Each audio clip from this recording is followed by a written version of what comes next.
In the Lin, Cao, Wang, Li, Zhen, Wen, and other clans from Guizhou areas, it was customary for men and women to sleep in separate rooms after marriage.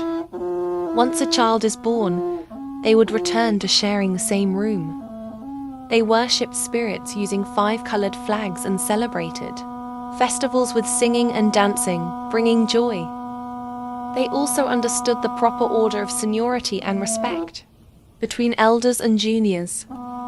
In contrast, those from Dian and Kingping dressed like the Han people. They avoided marrying within the same clan, and individuals of different clans would not eat together.